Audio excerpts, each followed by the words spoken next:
Party started. Hi, everybody. Welcome to Tuesday Notary Titans. My name is Bill Soroka. I'm the founder of Notarycoach.com and the Sign and Thrive Notary Training Course and Community. I'm here with Carol Ray. Carol is the founder of Notary2Pro.com. Carol, welcome today. Good morning. Good morning. Laura Biewer is Good here. morning. She's the founder of CoachMeLaura.com. Laura, thanks for being here. Anytime, every Tuesday. Every Tuesday. I really look forward to these Tuesday morning calls. Before we jump in and get started, let's do the tradition here. Carol, what are you excited about this week? I would love to start because I want to talk about something very special. I want to talk about blessings. I want everyone to be aware of one thing, that for years and years and years, I've done this by myself. And for many years, I was the only person doing this, the teaching of, for notaries. To have Bill and Laura as my friends, my counsels, it has been amazing. There isn't a week that goes by that I don't call either, one of them. Last night I had a good conversation with Bill over just a little problem that I was having, and he was able to help me. He's an amazing, amazing young man. Half my age. And Laura, I'm always on the phone with her. Laura, what do you think? You do this or that? And I just want the world to know how blessed I feel. Well, for that guy too, yeah. To have two marvelous, wonderful people that are so caring that they will share their time with not just me, of course, but a lot of people. And I love this TNT thing, and it's made our relationships grow, and it's given me a sense of having people that back me up. And I just wanted to thank both of you so much. I appreciate it. So that's what I'm really happy and excited about today. Well, that's awesome. And the feeling is totally mutual, Carol. It's going to be hard to beat that, Laura. I know, I just don't think I can, but I could just expand on it, which is back at you, Carol. Because having, we have a lot of people who look to us, for answers and for direction, but where do we go? Everybody needs somebody to have a go-to. And so the world gets a little narrower when you start having a little more complex issues. And so I'm feeling also totally blessed to be a part of this triad because, two heads are better than one and three are fantastic. So the more, the merrier. It just really takes the stress out of what if I don't know, because I do know other people who might know. So yay. Thank you, Carol, for mentioning that, because I feel the same way. Good. Awesome. Yeah, and I totally agree, of course. I love when like minds come together and work towards a mutual cause. That's the definition of a mastermind, and that's really what we've got going here, and I'm grateful for it every day as well. So let's jump in and jump into the questions. We'll open it up first to those of you who are live on the call here with us. We really appreciate you tuning in and making this call as powerful as it is every week. So is there anybody on the call that would like to just unmute and ask a question? I already see one hand raised. Oh, there it is. Darlene, do you have a question already?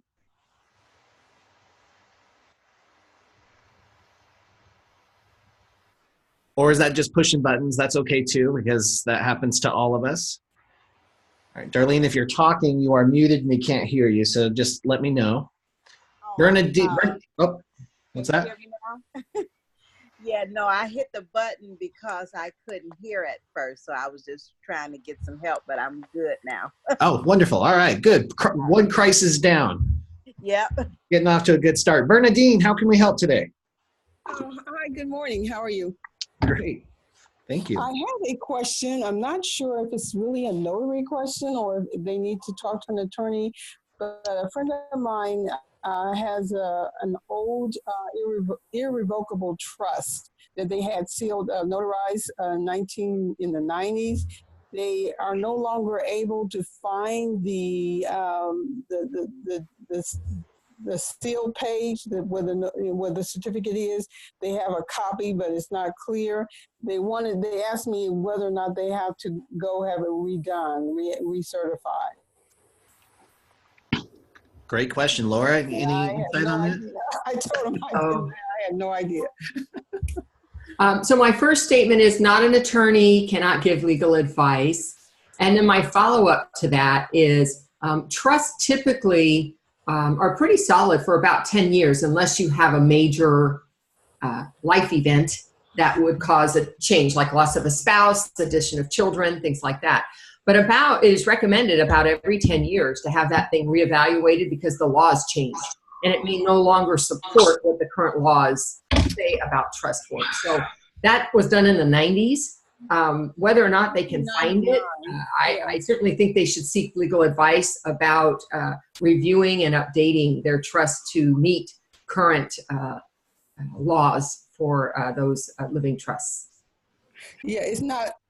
Well, he said it wasn't a living trust, though. Well, living trust is just another euphemism for the word trust. They go by many names, estate planning documents. Oh, okay. But one of those documents in that grouping is called a trust document. Mm-hmm. Along with it might be a power of attorney healthcare, power of attorney financial, might be other documents as well. But the core document is called a trust document. And that's the one that needs to be reviewed to make sure it's in tune with current law statute. Otherwise, it's not effective anymore, even if they had the signature page. I would agree too, because of the fact that our lives change all the time. And if you do a trust and it's 10 years later, you take a look at that trust, you've sold cars, you've acquired property, you've done so many things over those years. That just happened to me because I went over the trust that we had created when we first moved in here. Things have changed drastically for my family. And so I had to spend time updating that trust and making sure that it was very clear as to, what happens, what goes here, what goes there. And we redid that. So I think it's a good idea anyway. Yeah, so in short, it kind of sounds like we just need to refer them either to the original attorney and see if maybe they can help with that, or just draft get some legal advice on how to proceed is really what it comes down to. Yeah. But as a notary, nothing that we can really do there, right? No. Yeah. No, I didn't think so, but I just wasn't sure. They found out I was a notary, and since they didn't have the seal on there, they just asked me, and I really didn't, I told them I'd try to check it out for them. Awesome. Great. I think a lot of people tend to treat notaries like they have a law degree sometimes. I know. And no, we are not attorneys, and we cannot practice law. So I told him I would try to check it out and see what advice I could give him. Perfect. Awesome. Great question. I'm glad you brought it up to the group. And that really does highlight exactly what Carol says, is a lot of the times the public really has no idea what it takes to become, or how little it takes to become a notary public in some states. So they do equate us with attorneys. So they give us maybe a lot more, I wouldn't say credit, but they give us a lot more. They think we do a lot more than we actually can do. So we have to draw those boundaries there. Okay. Great. Yeah, I'm sorry. Go ahead. Thank you. Thank you, Bernadine. All right. Looks like we have a couple more questions. Jason Bronstein, you have a question for us. Yes. I have a question about controlling the signing when you have a signing schedule. So today I probably had the most annoying, difficult signing thus far since I started this 2 years ago. It was a purchase, and the borrower showed up with the real estate agent who the sellers were complaining about. Anyway, they decided to do a walkthrough before the signing. So they weren't going to sign any papers. They wanted to do a walkthrough. And then they started signing, then they stopped. They wanted to check things based on what was written in the documents. So a normal 30, 40-minute closing went about 2.5 hours because of the borrowers. So how do you take control of that is the question. I have, if I can interject here, because I've dealt with that so many times over the years. And this is what I suggest to my students. When they get a buyer-seller, first thing you need to find out is if real estate agents are going to be there. Puts a whole different mindset on the way you're going to handle things. And having to take the walkthrough first, that's a bit ridiculous. You might want to call and talk and find out, have you taken your walkthrough? Because that's not something that you need to be sitting there waiting for. What I have done over the years when I've had both realtors there, because they're constantly vying for each other, for the attention of everybody. They want everybody to know how terrific they are, not just their client, but the other realtor's client. So it tends to get to almost a, I can yell louder than you can kind of thing. And I think it's very important that when we walk in there, we're strong, we're confident, and we make it very clear, this is what I am here to do. I have your documents. I am not here to, do any bargaining between you. I know that you realtors are just terrific people, and I know that you want to give your clients everything you have, but I ask that you sit silent while I take care of the documents, maybe go chat outside or something. And it's imperative that you be very strong with you. Realtors are strong people, and they'll overrun you in a minute. That's my suggestion. It's worked with us for years when I was doing signing. Oh, this wasn't the realtor. He sat quiet. It was the non-borrowing spouse, which she was really nasty to talk with. So it was the actual signers. That's why they wanted to do the walkthrough, not the realtor. He just sat there and let me. I did my thing. Usually, it's the realtors that will get in your way. So. Unless you prep them ahead of time to do that. Oh no. The way the process works, that's really strange. If there's going to be a final walkthrough, it's usually sometimes like on new construction, it's right before the signing, but still within a couple hours. On a resale, it's really unusual for it to be, number one, held at the selling location. That was really poor planning on somebody's part. So I think that's pretty few and far between. But even outside of this situation, Jason, there's going to be these weird, and I know you've already had them, these weird situations where people do overrun things. And Carol, I think you're the one that introduced me to the concept of gentle control.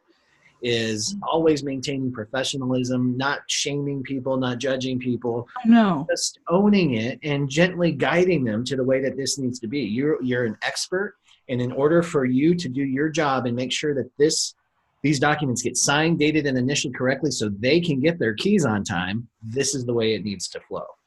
And then you just take that gentle control that way. And then you just run into people like that. You're just going to run into people like that, and you can't. There's nothing you can do. They're headstrong. They want their own way. They're going to get it no matter what, and they disrupt the signing, cause you to be there an hour or two longer than you should be. It's just the way it is.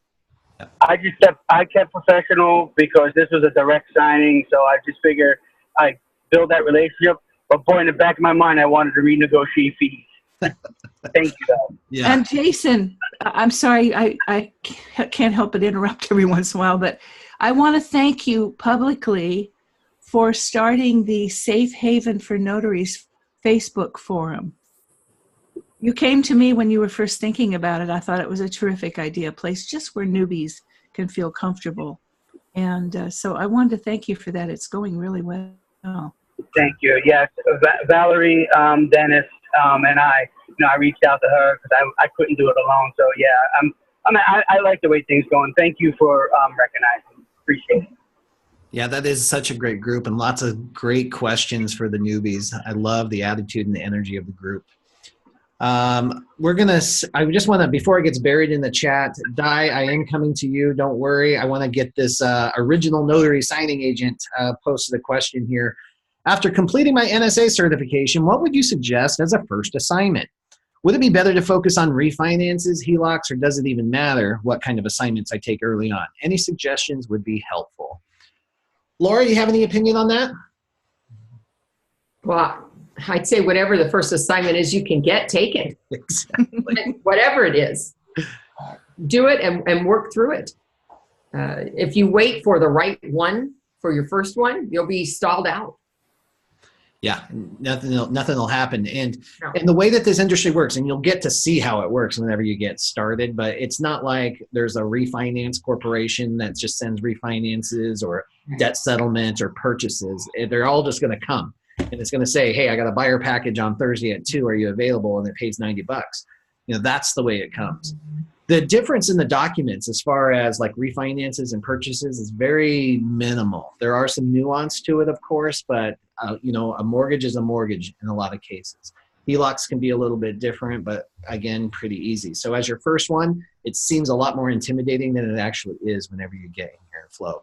Carol, any suggestions on that one? Well, a couple of them. First of all, I advise my students, never, never, never, never take a last minute signing for your first signing. They are always, always a disaster. And also, one of the things that I have found is that a lot of the students, when they're just new, they don't realize that a refinance and a purchase loan, they're just loans. Yeah. They're just loans. There may be a little variance in the documents, but once you know those documents, you're good to go and take whatever you can get. It doesn't matter. The only thing I'm a little bit careful about now is what we're talking a lot about on the internet, which is the debt settlements. And that's a little iffy. I used to kind of endorse it, but then things changed in the industry. And about 6 or 7 years ago, I quit using that as an example of something that you could do. There are some Sunshine Signing Connection is a good company. They used to do nothing but loans. They were a great company. Herb and Crystal own that company, but they've run on hard times, and now they're specializing only in debt consolidation, but they work with a good company. So when I get students who get those offered to them, I tell them, use your own discretion, but I think they're okay. But other than that, no last minute signings, none. Yep, totally agree, especially if it's your first couple of signings, guys. The stress, the technology, it's just not worth it. I love that, Carol. Thank you. Di, let's go ahead and go to you. I'm sorry to keep you waiting there. That's okay. I would show my picture, but I don't know how to show my face, so which is probably no loss to you guys. So I just have a quick question about going back to that perfect question before about guiding the signings. Okay, so I am really good during the signings, keeping everybody on track, and because they're very intent on what they're signing. But at the end, when I tell them, okay, I'm just going to sit here, you can go and do whatever you like, I just need to go through the packet and make sure nothing was missed. Very rarely do they get up from the table, and to them, their job is done. So now they want to talk to me about everything. It doesn't matter what it is. And I don't know how nicely to say, just quit talking to me, because you can't say that. But I don't know what to do to say, because I do tell them ahead of time, I just need to be quiet. Tell them I need to be quiet, and I need to go through and make sure I didn't miss anything. So I just want some advice on how to nicely say, be quiet. Basically. Let them know right away that what you're doing. I mean, this is what we talk about, and that's to let them know right away that this is extremely important. I don't want to leave you with something that's been unsigned. I know you don't want me to come back. I don't want to have to come back. So I'm going to need about 5 minutes. And I tell them, if you've got something to do, go do it. If you want to do some laundry or whatever you have. But I really need to concentrate on this, because if I miss something, we're all getting together again and your loan is going to be delayed. And I do that, and I would say, Carol, half of the time they will say, okay, but the other half, they just don't want to, they just want to start talking about their kids or something like this, and then I don't know what to do. Well, talk to them for 5 minutes, and then say, okay, guys, I got to get this done to get out of your hair, and then let them know you need to be alone or you need to be left alone. Okay. Do it in a really sweet way. You're a terrific person. Okay. Yeah, okay. and that's the double-edged sword that you have whenever you have some personality and you bring it to your signings. People like you and they want to continue talking to you. So one of the things that I do is usually there's one spouse that knows the boundaries, and then the other spouse is the one that crosses them all the time. So usually, like, I'll get into the documents and I'm like, and the other spouse is like, would you shut up already? He's trying to do his job. They kind of regulate themselves a little bit. doesn't always go that way. Laura, what about you? Any suggestions on that? You know, what I've done when, after I've done what Carol says, which is right at the beginning to kind of direct, here's how this is going to flow. If I get those kind of interruptions, I am not new. And so I am pretty comfortable incorporating a response, and then I go back to the document at hand. So I pull them back without telling them that's what we're doing. Oh, that was nice. I bet you were excited. And here is your affidavit of whatever. Mm-hmm. And so I keep just bringing it back to the topic at hand. And as you gain more experience and you're able to multitask directions, documents, signatures, all those things happening at the same time, you'll be able to redirect them with very little obvious direction. They'll follow you. Love that. There's always documents that can be handed to them the identification, the affidavit of ID, or what, I can't remember it's called. Anyway, from the title company that discerns the difference between John Smith and John Smith. Yeah. That's a good one to hold back, because that takes a bit of time for them to put down all of that information, and they have to do it as individuals. So that does take time too. And that's put them to work. Yeah. That's the fastest way to get them to shut down, is put them to work. And sometimes there's surveys. Sometimes there are why can't I think of that document name either? But yeah, the identity statement. Statement of information. Statement of information. Yeah. Oh, that takes forever. Yeah, I do hold that back. Yeah. Next time I'll just go ask him to make me a sandwich, and we'll be good. And so. Yeah, fetch me a cocktail, make me a sandwich. That always works too. Okay, thank you guys. All right, you got it, Di. Thanks a lot. All right, Amy has a great question here. When title requires a witness and signer, and the signer cannot provide one, do you require a fee to find a witness on their behalf? I've been asked to provide 2 witnesses, and I honestly don't feel comfortable asking someone to give up their time to meet me at a closing. So I'll talk about this one first. Yes, I absolutely charge a fee to provide witnesses, and I charge a high fee. I charge $50 for a witness. And what that does is that guarantees that whatever friend of mine I'm dragging along, it's sometimes a friend, a witness, a family member, they're getting paid decent amount, $50 for an hour and a half worth of work. Or that inspires the signer to think deeper about finding a witness. Like, oh yeah, I could go knock on my neighbor's door for free. So they're not just, a lot of people will just pass it off to you like, I'm not dealing with that. You can deal with it. But if it's going to cost them $50 per witness, they get the energy up suddenly, all miraculously, to go knock on the neighbor's door or call a friend. Laura, Carol, any suggestions on? Same as you, $50. Awesome. They usually come up with witnesses when they find that out. Yeah. Laura, I rarely had to bring any. You just tell them, well, I can get somebody, but I have to pay them $50 each. Yeah. Laura, in agreement with that one? You know, with loan signings, I don't even offer to do the witness. I tell them that's your job. I have a certain job to do, and witnessing your documents isn't one of them. You need to get somebody. I do offer that service for trust documents, and I will do it for general notary work for a fee, just as you mentioned. But for loan signings, I just don't want to mess with that. Of course, you guys already know, disclosure, it's only 10-15% of my business right now. So I can be very picky. And when they say, well, we want you to find the witness, I can say, you need another notary. So there you go. That's just how I address that one. That is power right there. Julie. I just want Carl, to one second. Carl, one second. All right. This is Jason. Who's talking? Jason. This is Jason. So most title companies and signing services, when it comes to loan signings and a witness is needed, they'll tell you, but they usually only want to pay $25 for a witness. And that's from title and signing service. I never had to negotiate it, so I don't know if there's negotiating room on it, but that's usually the standard fee for the signing service or title company that wants to pay for the witness. Yeah, that's a really good perspective. Sometimes it's kind of taken out of our control, and they decide what the fees are. So there's a difference when you work with signing companies and you work escrow direct. Great point. Thank you for pointing that out. Now, Julie, you have a question. Yes, Hey, yes, I had to unmute myself. I'm driving. Hi, can you hear me? Sure can. Okay. Sorry, I'm driving, so I can't look at the phone. Two things. One, thank you for answering my question. I emailed you a document about the seller set. I keep getting these seller sets, and it's like a packet at the end of 593 CEDGF, a few of them. I ran across a seller yesterday who we went through each of the lines where you have to choose that's not me. Yeah. That was their principal residence, and I guess they were selling it. They didn't live there the last 2 years, and they didn't check any of them on that. And I said that's fine because they're notary. I can't make them sign anything. So I'm actually on my way to drop off these docs to the escrow officer.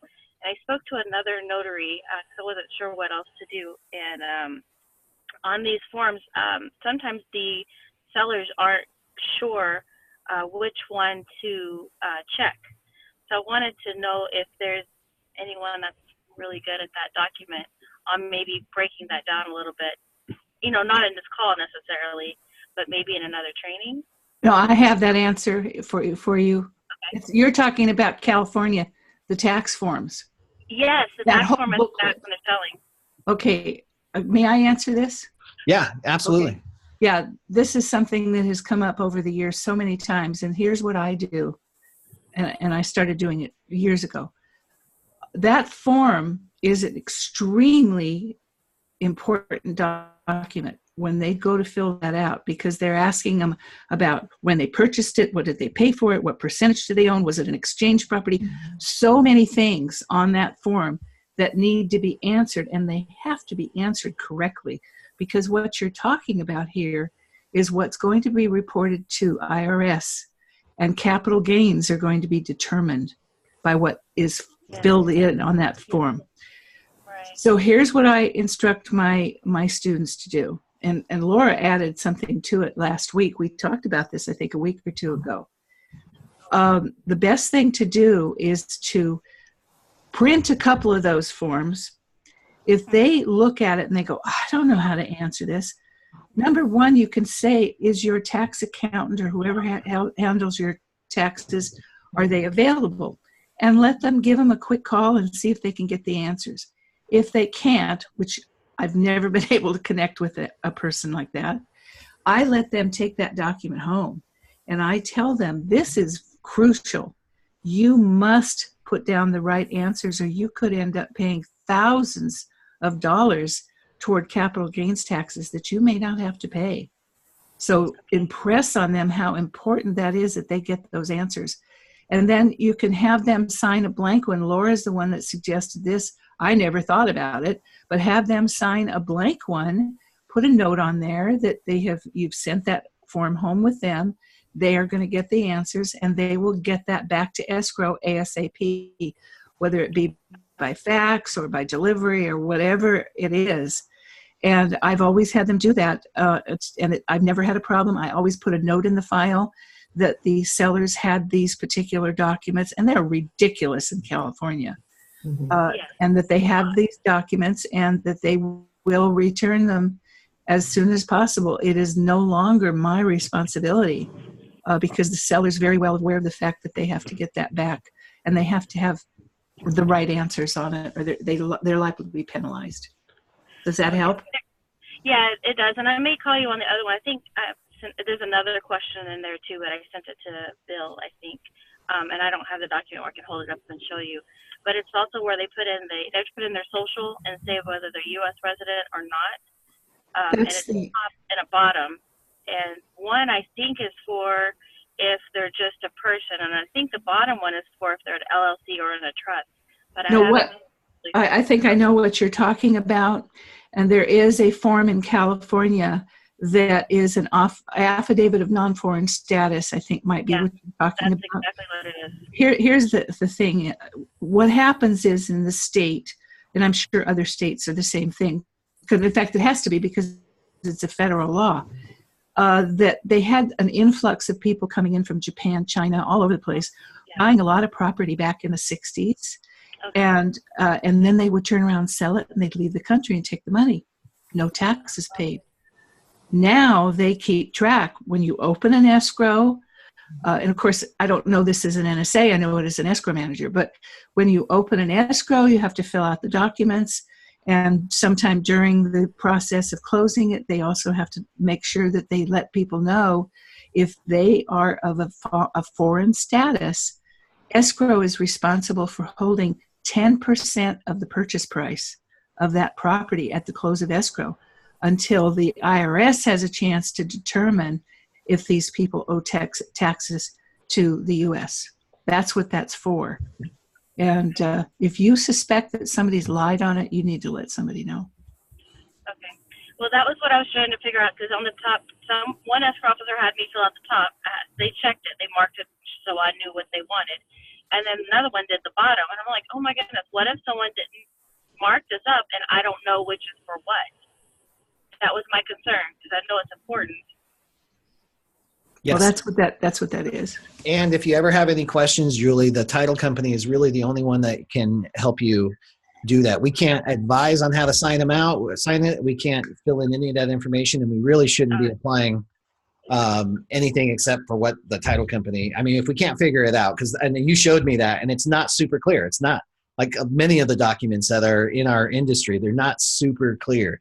So you kind of do your best to decipher it, and then call your client just for clarification on that.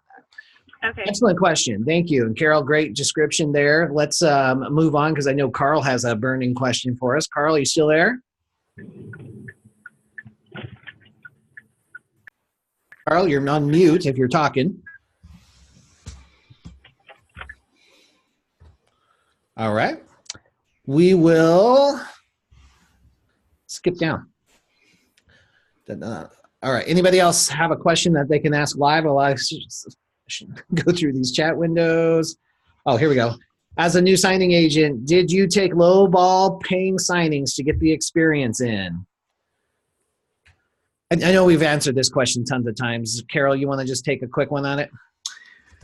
Okay. I have, yes, because things have changed. I have always advised my students, because we have that great list, and if they do what we advise them to do, they're going to be successful. They're going to make good money, but they get anxious. A lot of the new students, they just want experience. And so here's what I tell them. Fine. If you don't care whether or not you get paid, or you don't care if you even make any money on this, take that stuff from SnapDocs at $50, $60. But understand this. If they get a hold of you and you're a really good NSA, you're going to get a lot of work. And what's going to happen is you're going to get busy with $50 signings. What's going to happen when you start getting calls from companies that are offering you $100, $125, $150? You're going to be too busy. So if you want to just take 3 or 4 signings just to get some experience under your belt, go ahead. Just don't think about what you are or are not going to earn. You're paying for the experience, period. And that's my attitude. That's the way I've started thinking, because these people are so anxious to just get some experience under their belt. I'm not going to fault them for that or make them feel bad, but I want them to understand that there's a penalty to pay if they get really, really busy with low ball signings. And I also wrote an article on my opinion on this too. You can check it out on my blog at notarycoach.com/blog. In the end, I really think you got to do what's best for you and treat this in the beginning. I mean, one perspective is that this is like a paid internship, so you can learn that experience and get the experience you need. That brings me to another question too that Laurel asks on here is there are so many signing companies who say they need 2 years experience before they'll hire you, or you've got to have 50 signings before they'll hire you. And I have my own opinion on this too, and I know that each of the 3 of us do. So I'm going to share mine real quick, and then let's talk about this, because there is this thought, this invisible wall that goes up when you see 2 years experience required. And sometimes that will turn people around, and they'll just say, oh, I'm just not going to apply because they said it requires 2 years experience. Some people just plow right through that. Guess who gets hired?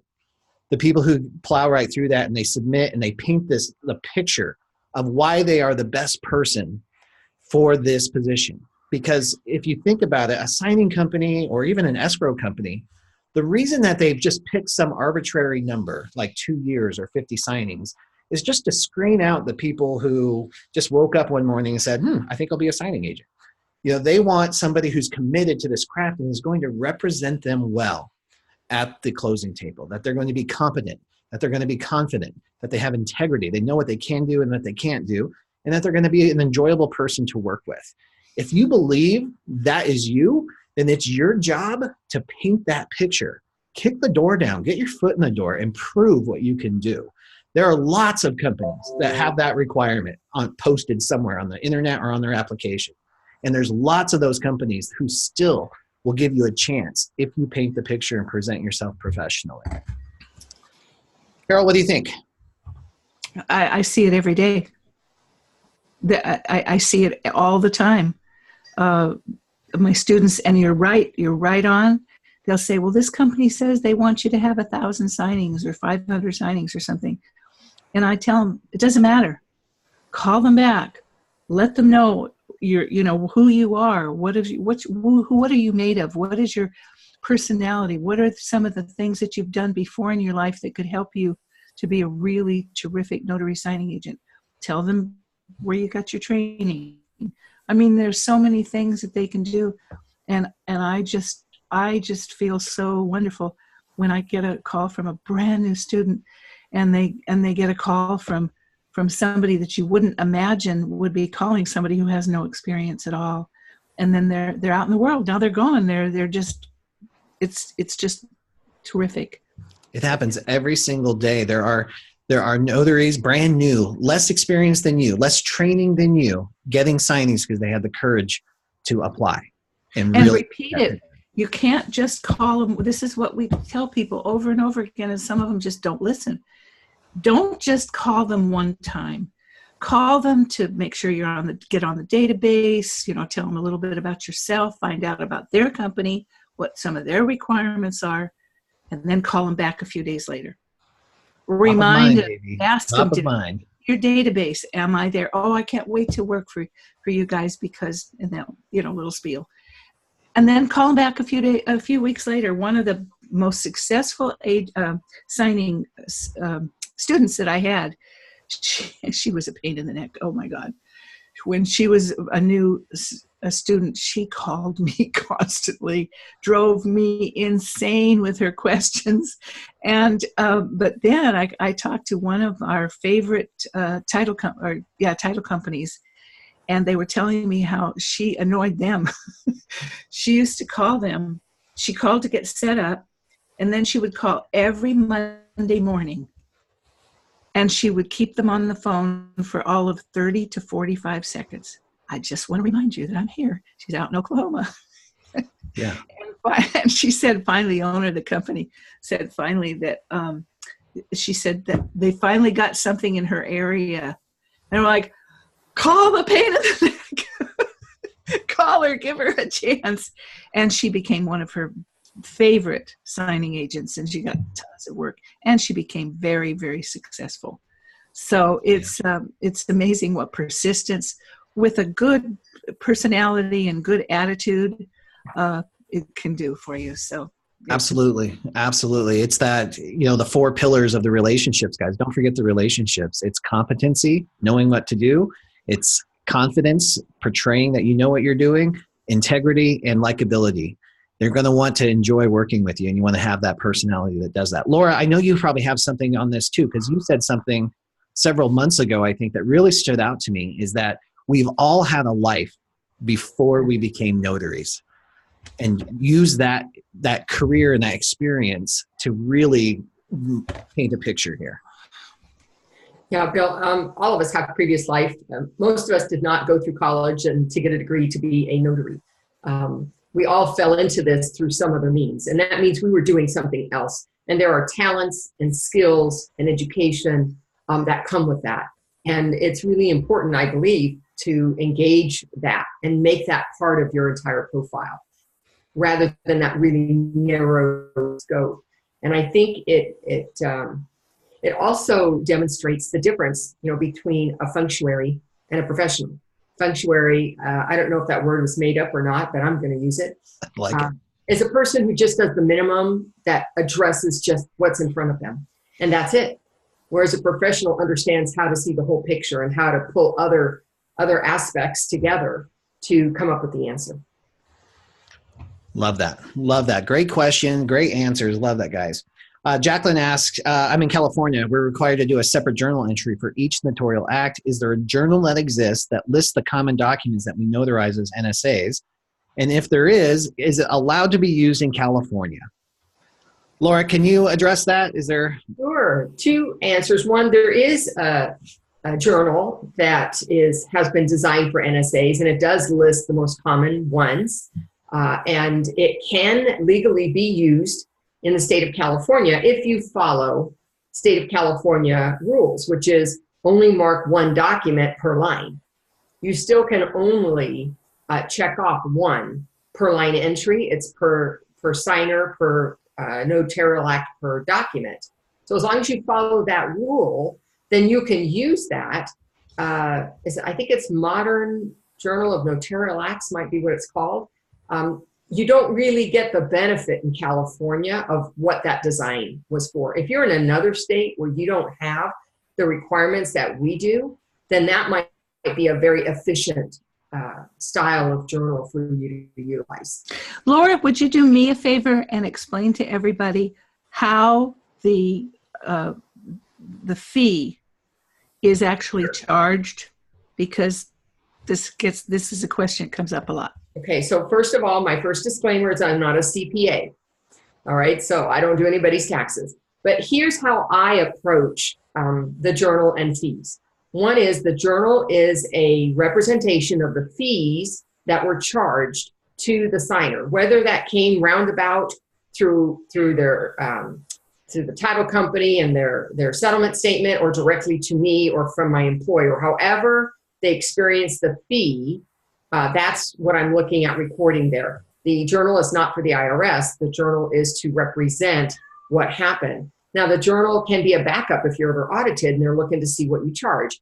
And there are perks to being a notary, impacting what my obligation is for self-employment tax. So for those reasons, when I have money, I need to account for the money that they were charged. I give the maximum amount of it to the maximum I'm allowed to charge per notarial act. So in California, that would be $15 per act, per signer, per document. So if I had $100 signing and I had 5 notarizations, so I do 5 line entries at $15, right? So that's what, 75 of the 100 that I was charging them. And so I fill that all there, and all of any extra money beyond the notary fee goes towards, my travel, my printing, whatever. And I don't record that there. Actually, I keep track of that using Notary Assist software. And that's where I keep everything. And it separates the value of the notarial act from the rest of the money that I earn. And if it was the opposite way around, which is usual for us, I had a $100 signing. However, there were 10 notarial acts. That is $150 worth of notarial acts. So I'm going to use up all of that, and that I can, but obviously I'm going to run out of notarial acts, right? I don't have enough to do all of it. So I always try to move the maximum that I can into the notarial value. All right. And if I have too much, then what I can do is I put 15, 15, 15 until I run out of money. And then I put 0, 0, 0, 0 for the rest, because I don't want to ever exceed the notarial value, but I try to meet it every time. And the perk is for self-employment tax, notaries can be exempt from the notarial fee. That's part of the money that we get. Now, the reason I put that disclaimer out there that I'm not a CPA is that everybody's tax situation is different. And there are that money that you're not going to be paying now is money that may reduce retirement benefit later. So you need to see where you're at in life. And is a spouse have a W-2 job that they're putting into Social Security? Are you later in life where you've already met your requirements for Social Security, so you don't need to worry about that? Are you young and just getting started and you don't have everything that should be going in there? So just because you can take it doesn't mean you should take it. Check your own tax situation to see what's best for you in the long run. For me, I started being a notary later in my career. I'd already met the units required to qualify. My husband has his own job where he's putting in a lot of money for that. So I didn't worry about it. And so I'm taking that advantage now. Yeah, that's really good explanation. And I love that you clarified the downsides. Just because everybody gets excited about a tax deduction and lower tax liability, but the trade-off for that is it's harder to buy stuff, big stuff. There is the Social Security implications, all of that. So that's why it's so important just to have a good tax person take a look at things and get the opinion on that. Okay, let's jump into the presentation because we have some really great questions and we only have about 15 minutes left. Are you guys okay with that? Yep. All right. All right, let's see. The first question, let's see how this works here. Okay, there we go, from Fritznell. After completing my NSA certification, what would you suggest? Oh, all right, we just answered this question. All right, there you go, Fritznell. We answered that a little earlier.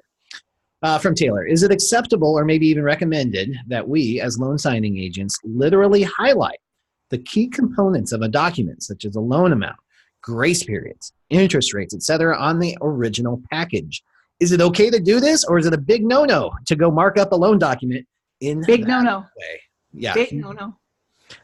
Huge no-no. And I know we've talked about this before, and I am not a fan of the highlights to the sticky notes that say sign here, initial here, date here, anything like that, because it trains your brain to look for bright colors of bright pieces of paper as opposed to blank lines.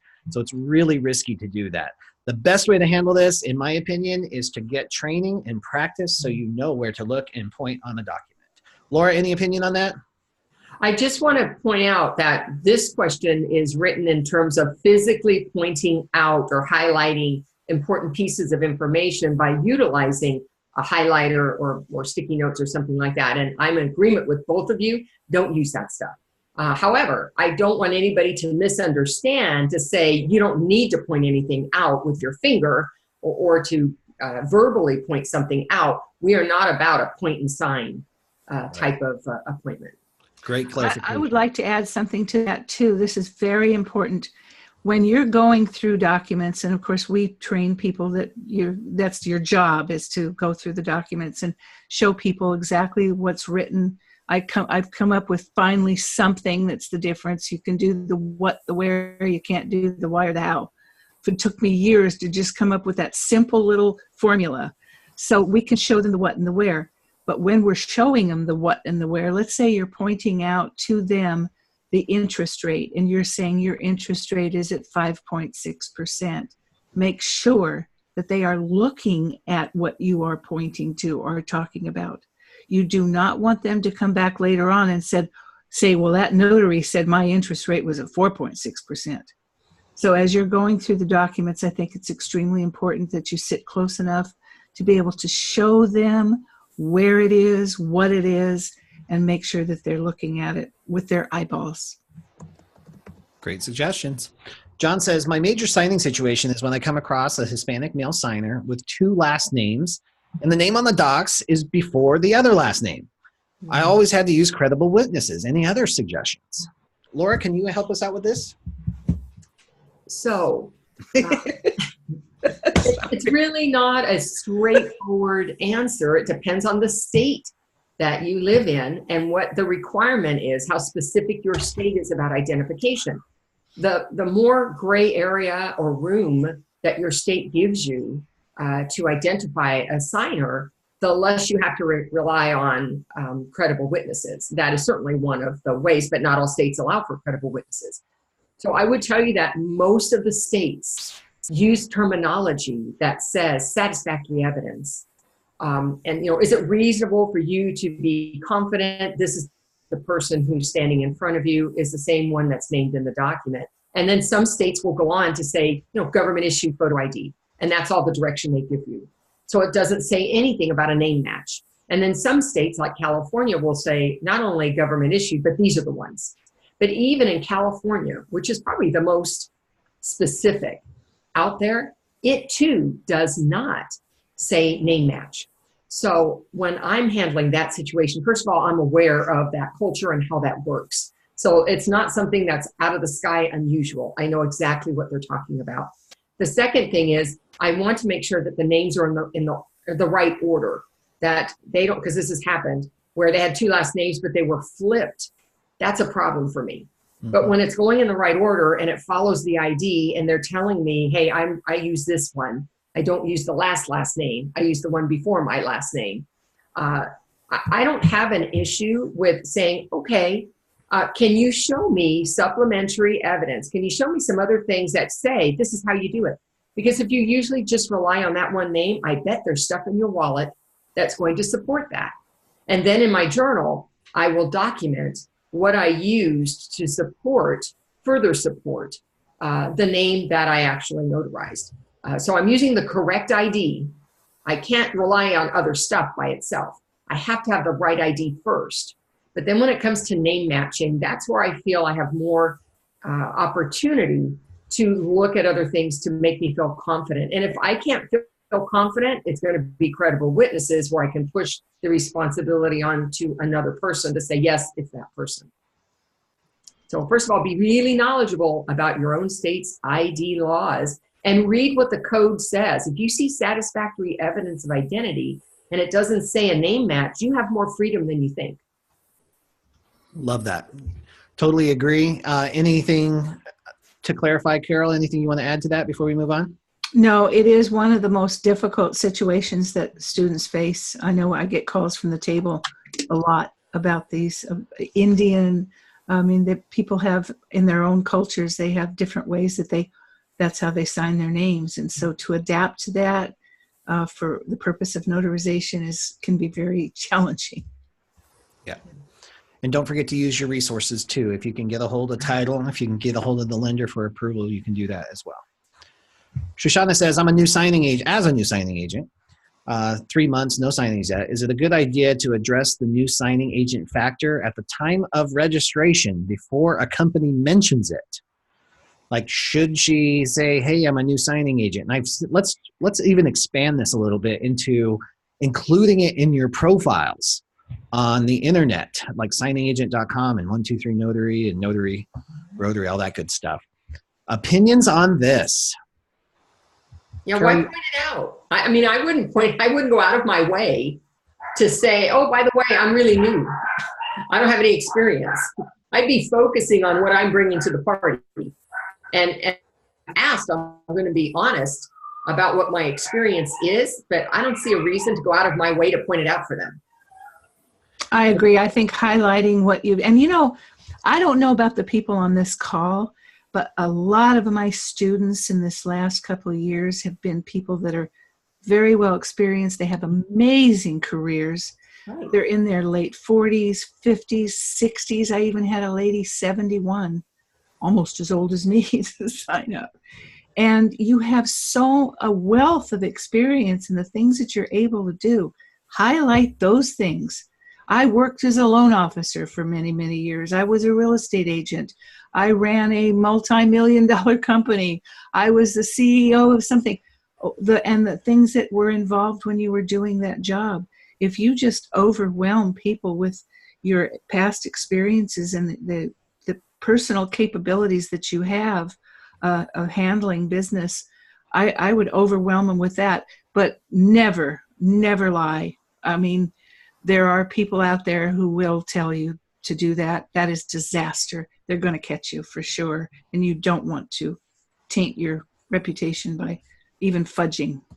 Mm-hmm. Yeah, that's totally right. You're looking for a long-term relationship here, not transactional. So you don't want to kick that off with deceit and lying up front. And there's a lot of influences to try to get you to do that, but I encourage you to stay in integrity with this. Mm-hmm. I love what Carol just said, overwhelm them with your greatness. Yeah. You bring a lot of experience to the table. And this business is not about sign, date, and initial papers. This business is about relationships and communicating and facilitating a full loan signing and leaving a good impression. And if you have skill set, which you all do, if you're on this call learning how to be better, you have it. So you just incorporate that into it. This is one of those jobs where nobody knows your experience level except for you. So it's your job to frame this how you want to be framed. And I see it on signingagent.com all the time. I'm a new signing agent. I'm a new signing agent. If you've done that on your profile, I would go in there right after this call and delete that. Paint the picture. Spend some time on your profile, because I can tell you, as somebody who owns a signing company and relies on that information, I want to see personality. I want to see why you're passionate about this. I want to see why you're going to be a good fit for my company. Mm-hmm. All right, beautiful. T says, what's the best way to gain assignments for general notary work, especially like prisons? Laura, can you help? Yeah, my favorite place to go. The prison. So, yeah. Oh, actually, I tend to avoid prison. Jail is a little shorter term. So, first of all, you need to get a little more educated about what kinds of documents in general need to be notarized so that you can identify what's needed. The second thing is where are those people? So are these business documents you're talking about? Are these a government documents you're talking about? So that you can start to figure out, where do I need to be visible? And I will tell you, it's like everything. People need everything notarized. So where I do business is where I make sure they know what my business is. So I go to get my nails done. She has my business cards there. And I've had referrals from my person who does my nails, from my person who does my hair, from where I do my banking, my credit union, my business banking. Everywhere I go, I make it a point for them to know who I am doing business with them, because it's that law of reciprocity. People just start to feel like they know you and they want to help. And so that's a lot of my assignments, when it's not through targeted marketing, come through those business relationships I have. I'm doing business with them. They ultimately want to help me by sending people my way. In terms of visibility, getting general work is all about visibility. They need to know you're there. So, my Yelp profile, which is free, brings me a lot of work. My website brings me a lot of work. Being open when other notaries are not brings me a lot of work. That's in the general area. So for instance, Sunday is my busiest day of the week. And when I ask people, every time they tell me, I Googled notary open, and I'm the only one who comes up because I post that I'm open on Sundays and Saturday evenings. And so when I'm the only game in town, I'm the one that gets the calls. So those are some things you can do to position yourself to be upfront to get those kinds of assignments. And then, of course, if you specialize in hospital work or in jail work, you need to get to know, what is that environment? What are the extra things I need to know about notarizing the same kind of document, but in that environment, puts a different spin on it. Doing a power of attorney at somebody's house is different than doing it at bedside. Going to the jail to do a power of attorney is different than doing it at somebody's office. So become educated, not just about the documents, but the different environments that they may have to be notarized in. So those would be my tips.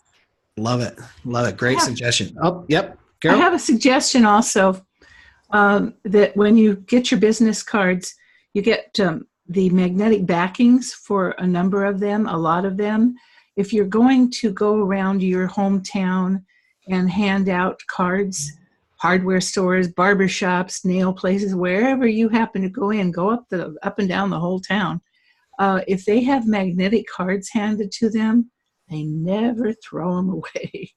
I was talking to a student one time, and she said, "Oh my God, you're right." And she was standing next to her refrigerator. She says, and this was just a few months ago, she says, "I have a dentist appointment or a doctor's appointment on March the 14th, 2014.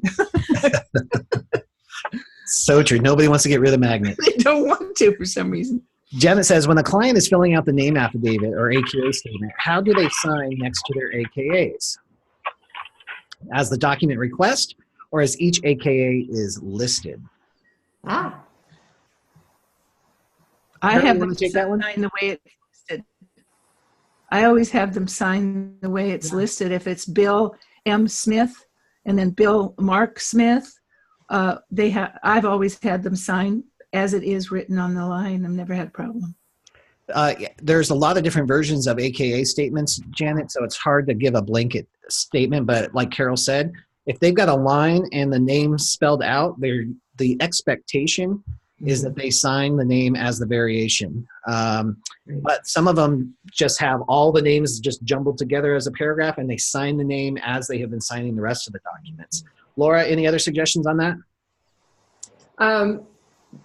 Because, as Bill mentioned, there are some different versions of the same form. Some of them are notarized with an acknowledgement, and some are notarized with a jurat. And so when it's with an acknowledgement, whether or not they decide they want to say, oh, that's not me, there's not a lot going on because I'm notarizing the signature they've been using for the entire signing. When it's a jurat, and now they have to swear that every one of those names is them, they're not so eager to sign off on that.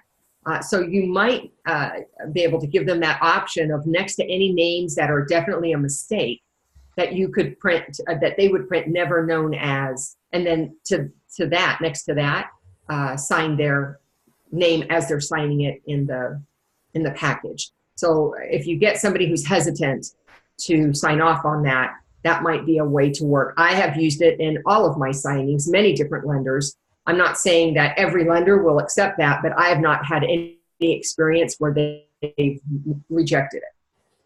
Well, what happens if they have, okay, let's talk about the one that's under the line, might be something different. You know, they pull the credit report, so they have something different under there.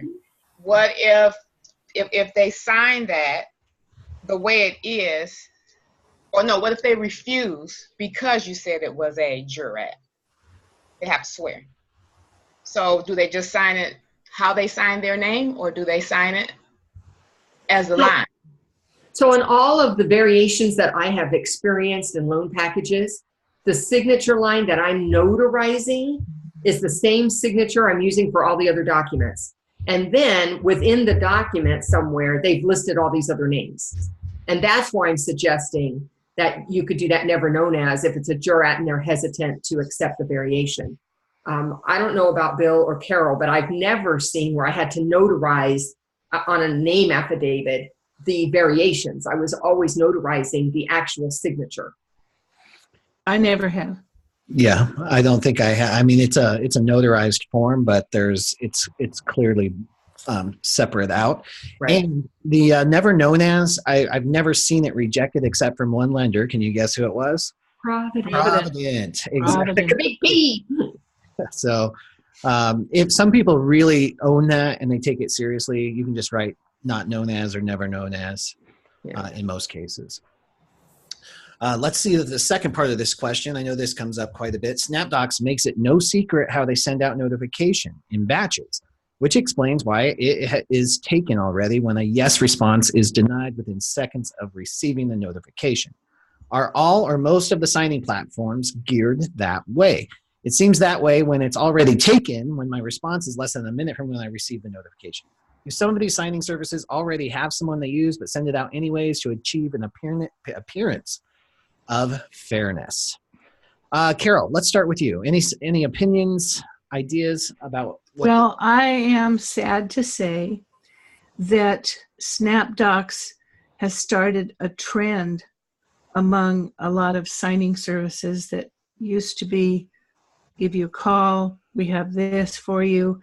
They've taken the personal level of discussion out of this process.